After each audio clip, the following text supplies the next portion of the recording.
Arvaqla, hurmatlı okuçular. Biz bugünkü sabahımızda etiş boyunca taldaw жүрgүзөбүz. Men Doskoga atayın taldawnun yolun görsetip atam. Süйлөмдө demek katışıp atkan etişti. Etiş elimiz, etiştin janındagı kээ-бир сөздөрдү dagы talday geçişimiz gerek. Demek bugünkü sabahımыздın maksatı etiş boyunca ötülgön materialдарды taldaw arkılуу kaytalap bışıktoo, sözdөрдү уңгу мүчөгө ажыратып үйрөнүү, мүчөлөрдүн дарегин кайсыга тиешелүү экендигин айтканга жетишүү. Мына ушул мисалдардын негизинде демек ынтымактуу болууга, мекенди сүйүүгө, намыстуу болууга үйрөнөлү.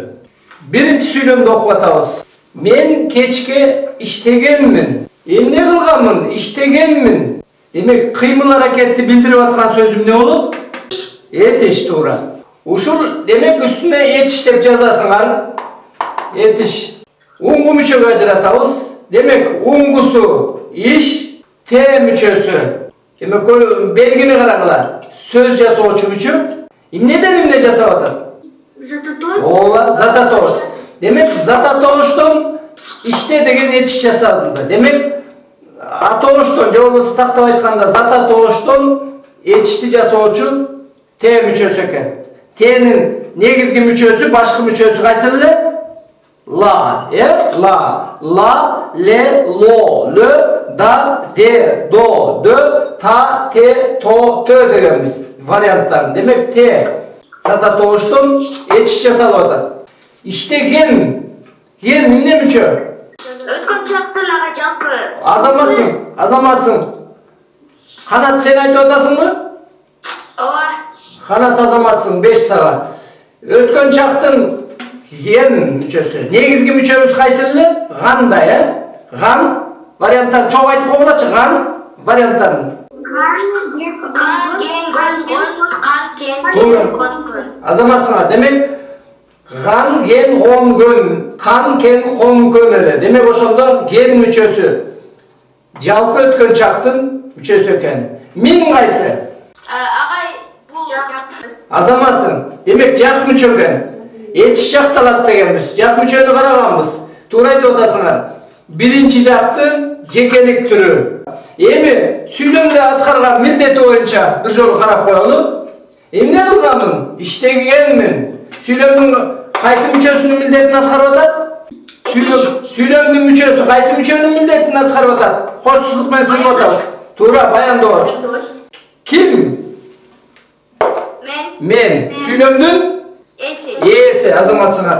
Кечке иштегенмин. Муну бир жолу силерге белгилүү болсун деп кошо сызып койдум. Демек бул жерде бышыктооч. Кечке. Демек кыймыл аракеттин ошо мезгилин көрсөтүп атат. Демек бышыктооч. Мына ушундай кылып талдайбыз. Жазып атканда үстүнө демек жазып коесуңар. Этиш жөнөкөйбү татаалбы? Жөнөкөйбү татаалбы? Жөнөкөй туура. Бир эле сөздөн туруп атат. Мына ушулардын баарын так ажыраткандай болушуңар керек. Экинчи сүйлөмдү карап атабыз. Сиз баскандан уяласыз. Могу жерде мен могу баскандан дегенди да көрсөтүп койдум, себеби баскан деген бул негизи этиш да, баскан. Баскан. Бул жерде могул кан менен могул жердеги ген мисалы экөөнүндө айырма бар. Бул жерде биз могул кан, ар, бас, очу, учу мүчөлөрдү этиштин атооштук формасы дегенбиз. Муну биз кийин сөз кылабыз. Азыр мен силерге айтып кое берейин. Демек бул жерде атооштук болуп эсептелинет. Себеби могу иштеген деген сыяктуу нак этиштик касиетте турган учурунда ага мүчө уланбайт могу сыяктуу. Дан деген кайсы мүчө? Чыгыш туура айтып атасың. Чыгыш бул жерде чыгыш жөнөмөсүнүн мүчөсү уланып атат. Эгерде нак этиштик касиетте турса, анда жөндөмө мүчөсү уланбайт эле. Себеби жөндөмө категориясы этишке мүнөздүү эмес. Бул жерде баскан деген бул затташкан Kıymıl hareket mındayça aytkanda. Atoğuştuk dep koyabız. Etiştin atoğuştuk forması dep. Oşonun kan müçösü. Bunu keyin taktayсыңар, men hazır sizlerge түшүнүктүү болуш үчүн гана мындай кыскача белгилеп койдум. Муну айттыңар данды. Демек чыгыш жөнөмөсүнүн мүчөсү, сөз өзгөртүүчү мүчө деп астына белгилеп жазып атканыңарда ошолор көрсөтүлүш керек. Эми уяласыз. Эмне? Уяласыз. Üstüne жазып атабыз. Сөз түркүмүн жазып атабыз үстүнө. Демек эмне? Туура этиш. Этиш деп жазып атабыз. Уңгусу демек уял. Уял.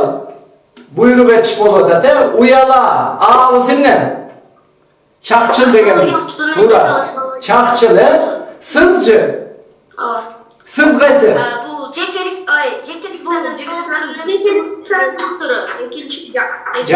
Жак мүчө дегенди айтыш керек. Демек, жак мүчө.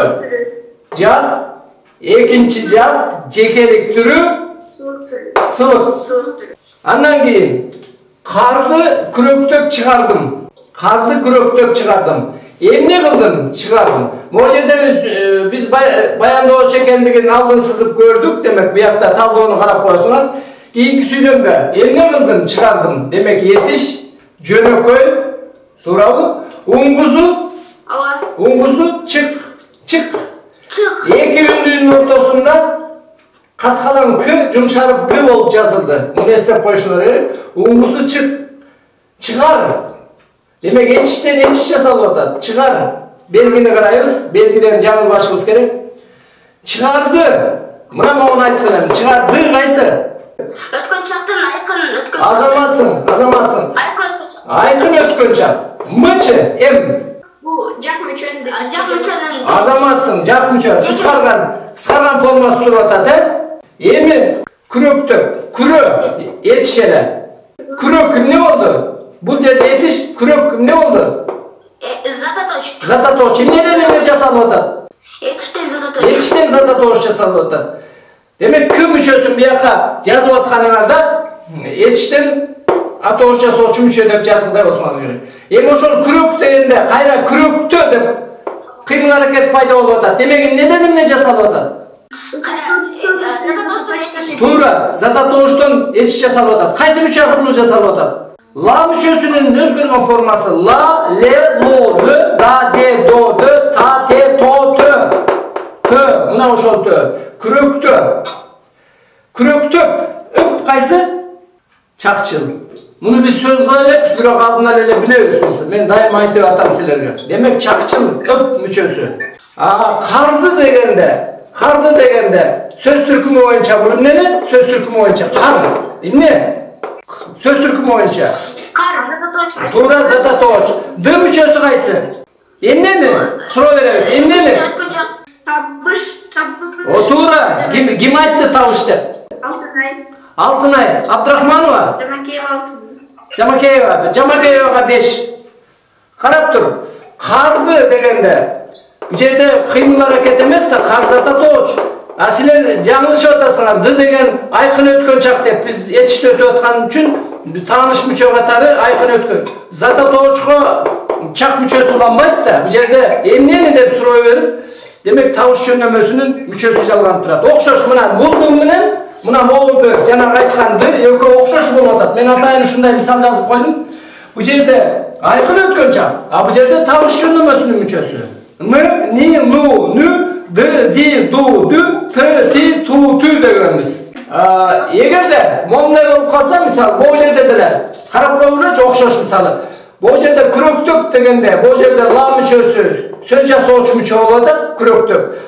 Күрөктө кар жатат. Күрөктө кар бар дегенде анда тө сөз жасоочу мүчө эмес, жатыш жөнөмөсүнүн мүчөсү болмок бул жерде. Мына ушуну айырмалай билишиңер керек суроо аркылуу. Баатыр могу жерде сүйлөм мүчөсү боюнча эмне кылды дегенде чыгардым. Эмне кылдым? Чыгардым. Баяндоочу болуп атат. Ким? Мен, демек көмүскө деп туруп атат ээси. Эмнени чыгардым? Карды толуктоочу. Күрөктөп. Кандай чыгардым? Күрөктөп. Демек көрдүңөрбү? Biz yetişti ötüp atkanda aytkanbız. Yetiş süйлömdө негизинен баян добуштук милдет аткарат, кээ бир учурларда бышык добуштук милдет аткарат деп мисалын келтиргенмин. Демек, bu жерде бышык добуштук милдет аткарып атат yetiş. Bu жерде баян добуштук милдет аткарып атат. Кийинки süйлөмдү карайбыз. Баатыр намыстан өлөт. Эмне болот? Өлөт. Демек, уңгусу өл, туура чакчым, тыр кайсы эми? Жак мүчөсү туура. Биз зата добуштан айырмалаганбыз жакталышты yetiştin. Ошондо тыр кайсы эле? Кайсы жактыкы? Üçüncü jaktın. Azamatsın. Üçüncü jakta demek жакталышта yetişte tır мүчөсү пайда болорун айтканбыз. Намыс. Бул өзү намыстан өлөт деп атканда бул өзү зататооч.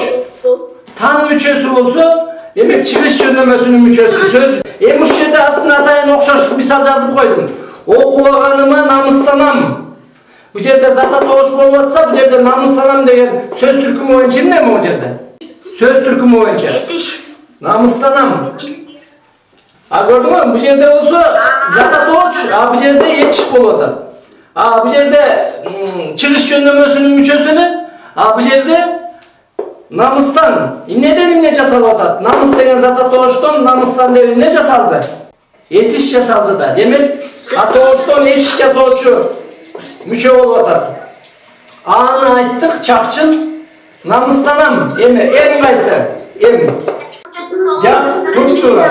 Azamatsın. Demek jak müçö, birinci jak çekerse.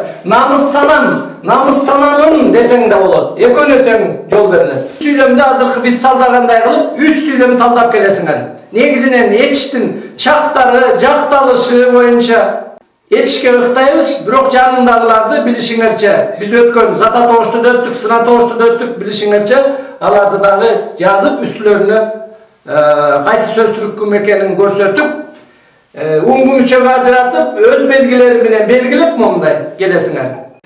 Kimde kanday suroo var? Hurmatly okuşular.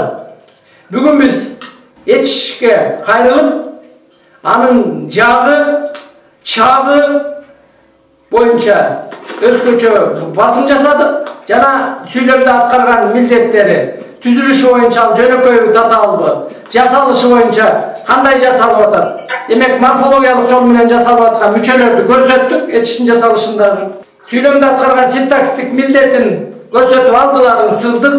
Ушу менен сабакты жыйынтыктайлы, анан кезиккенге чейин эсен болдук.